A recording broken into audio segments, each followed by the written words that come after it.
इयत्ता 10वी आपल्या सर्वांसमोर आज छत्रपती शिवाजी महाराज यांचा विषय घेऊन उभे आहे.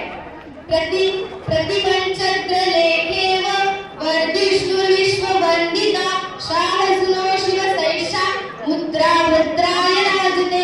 मुद्रा छत्रपती शिवरायांना रयतेच्या राजाला त्यांच्या भक्तीला जोड नाही, शौर्याला जोड नाही. जोडता होता आहे सागरा समान त्यांचे छत्र म्हणजे आभाळा समान.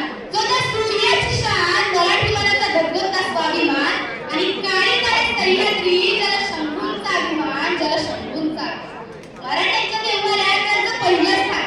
मराठ्यांचा जो भगवा आसमंत आहे, कृपावंत आहे, दयेचा वसंत आहे, ज्यांच्या कुशीत स्वराज्याचं स्वप्न उदयास आलं आहे अशा त्या राजमाता राष्ट्रमाता जिजाबाई आहेत, ज्यांचा इतिहास आठवला की डोळ्यात पाणी आणि अंगावर साऱ्या देशात हात नाही असे ते छत्रपती शिवाजी महाराज. पित्याने निर्माण केलेलं स्वराज्य त्याचं फक्त रक्षणच नाही केलं, तर पित्याने निर्माण केलेलं स्वराज्य 10 पटीने वाढवलं असे ते शंभूराज. म्हणतात ना, नियतीचे मालिक बना पण परिस्थितीचे गुलाम होऊ नका. म्हणूनच तर नाचू कीर्तनाचे रंगी ज्ञानदीप गाऊ शकतो. कीर्तनाच्या माध्यमातून समाज प्रबोधनाचे कार्य करणारे संत तुकोबाराय.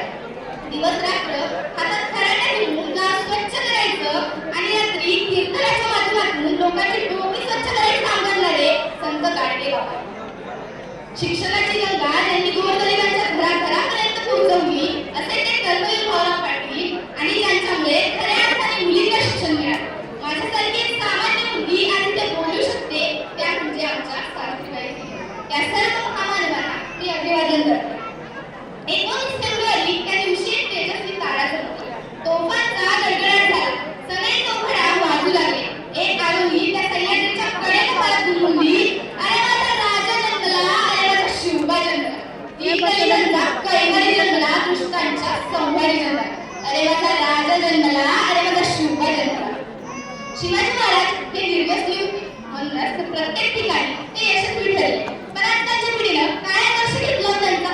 आजकालची कोणताची तरुण पार्टी 31च्या रात्री गडकोट किल्ल्याच्या पायथ्याशी तळटी पाण्याने जर पार्टी करत असतील तर त्यांची धरती सुरक्षित राहतील का? हा एक महत्त्वाचा मुद्दा आहे.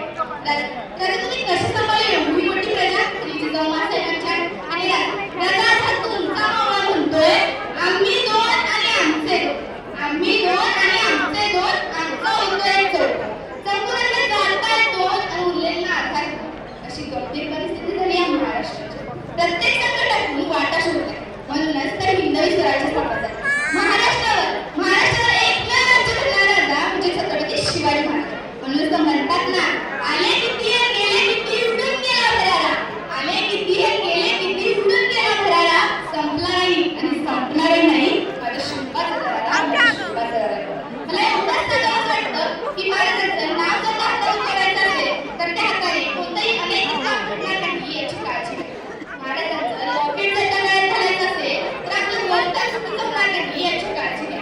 आणि महाराजांचे शर्ट जर अंगात घालायचं असेल तर कोणत्याही चुकीच्या ठिकाणी जाणार नाही याची काळजी घ्या.